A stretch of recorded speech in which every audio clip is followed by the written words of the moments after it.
Hi guys, welcome to the first of the Winning Agendas video series live, not over the internet, Jesse. Yeah, so thanks to our Patreon supporters who helped us reach our stretch goal.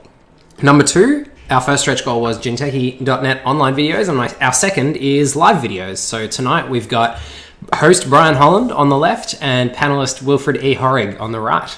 Now I can see Chaos Theory on the left there for Brian. What list is he playing?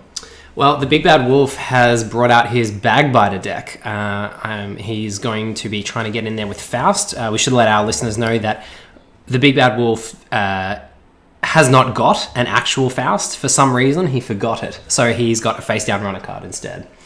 But in terms of what he's actually doing, he's trying to build up to game day, having lots of cards in hand, using his Bagbiter, and then use Faust to get into servers cheaply on one big turn. Now, on the right, we've got Industrial Genomics. So how do you think this matchup's going to play? It's going to be really important for Brian to win side games. Wolfie's playing a lot of defensive upgrades between Caprice and Batty, and I think he may have some Ashes in there as well.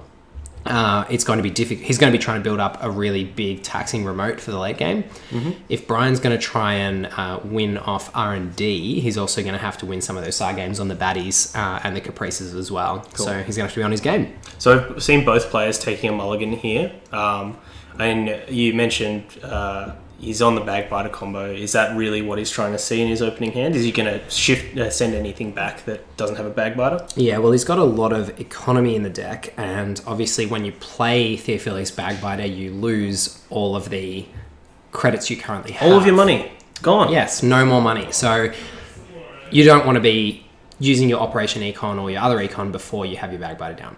Cool. But he does have it in his opening hand, which is very good for him. Now, game's just started. Hedge fund for Wilfred, Ice on HQ. Looks like he's having a bit of a think here. No, he's taken. What's he done? Drew a card, maybe. Drawing a card. So turn 1 Magnum Opus. This is presumably a good. Hopefully, Brian doesn't use the Opus now. No, it looks like he's played it, gained 4. So that he can play the Bagbiter. Sure, yep. That makes sense. Hopefully, he'll Bagbiter first click next turn. So if you're Brian here, Jackson's come out. Do you think that this is potentially a bit of a sign of weakness of hand quality from Wolfie's part? Wolfie tends to use his Jacksons quite aggressively. I mean, It may be that he doesn't have a great hand, but it may be also because this is an Industrial Genomics deck. Jackson's a key card, and he just wants to dump cards into archives to start his engine going. Okay. So we see the Bagbiter coming down there first click. And then gaining 6. So what that means for Brian is that his hand size is now maximum hand size is now up to 6, and he's got the Bagbiter in play. So each turn he can use the Opus to gain credits, and then use his card drawing cards like Quality Time, which he has in hand, to get his hand size up, and then hopefully chain those things together. Yep. How many turns do you think this is going to take for him to get to that kind of full strength of where he wants to be? Probably another 5 turns, I'd say. And by that point, Wilfie's going to need to be either looking to score or looking to have a remote that's quite well protected with defensive upgrades. All right. So taking a look at R&D. And off the top. So that's quite bad for Wilfie. So his agenda spread here is that he's trying to score a Vanity Project and then a 3-pointer to win out the game, which means only 2 agendas. However, obviously it also means that your opponent can steal 2 agendas and win. Yep. So why do you think, Wolfie's protected up his archives. Why do you think he's left R&D open? Because the agenda density in the deck is so low, He's may have confident also... Yeah, he's playing the percentages. You can't protect everything, and he's decided that protecting Jackson is more important because not only does it let it sculpt his hand, but it turns on his ID ability. All right, so these guys are playing at a pretty fast pace. We've seen that's a Leprechaun with a Hyperdrive with a Hyperdrive on it. So that's what Brian's going to try and use for his one big turn, where he wants to game day pretty much the rest of his deck into his hand and then run amok with his Faust. Wilfie's remotes, because of the Industrial Genomics ID ability, are now 3 credits more expensive to trash all the assets in these remotes, which is pretty tough. So Brian's going to have to check archives at some point if he really wants to be trashing any of those assets. Yeah. And if you're in his position, I don't know if you have much experience with the combo deck, but are you going to be trying to hit those remotes and get rid of them using your Magnum Opus to destroy them, or are you just going to go money up, wait for that one big turn? I don't he's not under a lot of pressure, so there is the possibility that he could try and just combat the remotes using his magnum opus. But it looks like he's letting Wilfie have the money here, and he's trying to get his combo going quicker. Okay. I'm not sure. I'm not sure what's sort of what I would do in that situation. You've really got two options, and he's chosen to try and get his engine going. So rather than seeing a game where both players are trying to, I guess, chip a little away at each other, take some money here, get some money there, we're going to see that these big slugfests when Brian decides to run, he's going to be fully set up. Yeah, and I think from Brian's perspective, he needs to be on a reasonable number of credits at all times so that Wilfie can't try and sneak an agenda through in that remote.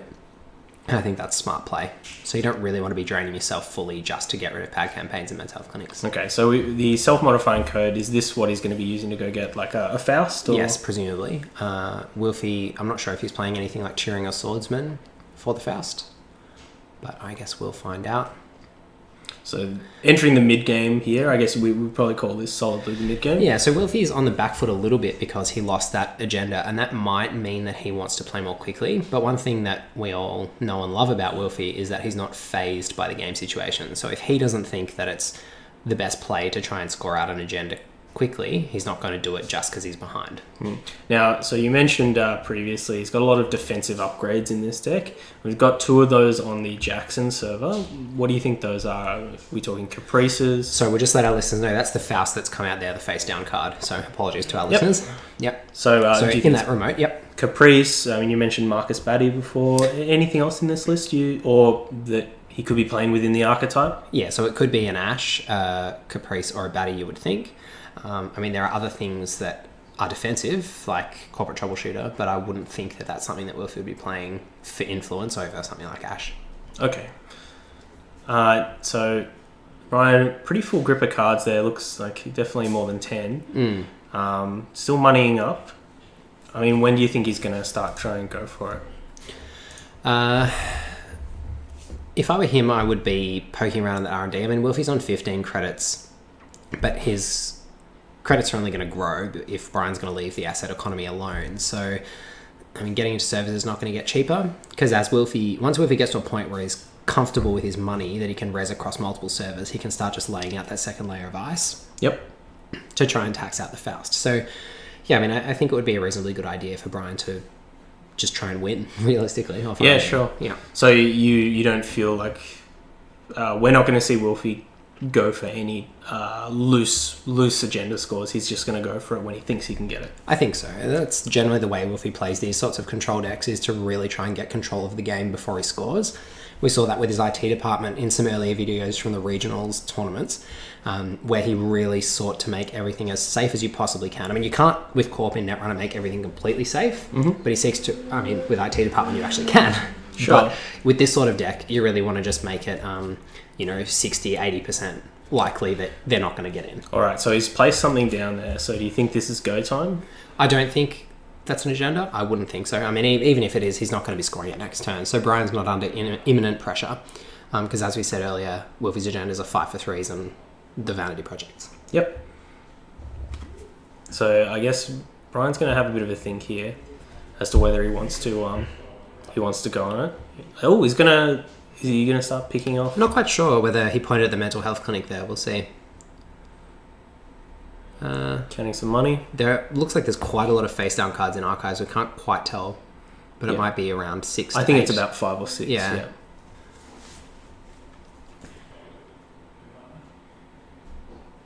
And the Jackson, you should have mentioned the Jackson was trashed at some point, it looks like, as well, which slowed down Wilfie's archives development slightly. But also probably means that, in terms of your earlier question, Tom, about whether he was trying to recover from a bad hand, I think he was just trying to get set up more than that if he wasn't dumping agendas into archives. All right, we're going to have a look and see how many cards are in archives. Face down. Ooh. So it was an agenda, so it was the vanity project, presumably, that Wilfie put down there. And see, this is that situation, as I was talking about, you're sort of wanting to make 60 to 80% sure that on the one turn that you telegraph that you've got an agenda in that server, the runner's not going to be getting in. And when Wilfie's got a lot of money, the side game pressure is actually going to be on his side. Yep. So is Brian just giving him this? Yeah, so this Brian's gem? let him have it. So yeah, when I talk about percentage chances, that's really the percentage chance of not only your eyes keeping them out, but also you winning the side games on the Caprice. And those odds turn more in your favour the more of a money lead you have, because more of the options are open to you each time than they are to the opposition. Talk a bit about Vanity Project. Yeah, so Vanity Project as a 4-point agenda allows you to win by scoring 2 to get to 7 with a 4 and a 3, which is something we haven't really seen before. And are there many decks that support this, or is this maybe does this go well with that kind of food coat style, or what? It goes really well with Global Food Initiative, just because Global Food Initiative's power is in every single archetype. We don't need to go into great detail on that, but basically, if you score a Vanity Project and a Food Project, you win, and if they do the same thing, they don't win. Sure. So that's pretty good. All right, so we've seen the Hyperdriver pots. Yep. There's 8 face down cards in Archives. And we've been informed that there is at least 1 shock in there. So this is the turn. Is it the turn? I think it's a turn. It's a turn. It's certainly a turn, yeah. So the Big Bad Wolf's got 7 clicks here. And he's gone down to 6. I think they're using the dice there to represent how many. So I think he's gone down to 6 to run HQ by the looks of it. And Wolfie's thinking about whether to res. Okay, so he's resed Eli, which is going to be 1, 2, 3 cards for Faust. 4? Should be maybe he's just dividing them into piles of good and bad. Yep. There's 3. So there's the 3 cards. Yep. So 2 test runs and a Da Vinci person. No, not a Da Vinci. I'm not sure what that is. Ooh. And it's a Psy game. It's a Psy game. The question is... So now with both players having a lot of money, you'd think that it's probably 60% the Corp. So you think that this is one of Or those... 66% chance the Corp will win this Psy game, but... So I think... Do you feel like this is actually what Psy games were truly meant to represent, in it being a chance type of situation, as opposed to what it usually is, where... Okay, and he's got it. So that's the game. Well done to Brian, winning the first Psy game there, and that Vanity Project score for R&D really just putting Wilfie on the back foot. Sure. Thanks for watching, guys. A bit of a quick one there. But so we had Ashigaru on R&D and on the remote, and then a Cortex Lock on the remote as well. Yeah. And I think there was a baddie and something else, maybe 2 baddies. Well, we'll be back soon. Once again, thanks to all our Patreon supporters for making this happen. If you want to support us, you can check us out on Patreon. You can grab a Winning Agenda playmat from Ink's Playmats, or you can just tune in every week to the Winning Agenda podcast. I've been Thomas Daniel with Jesse Marshall. Thanks, guys.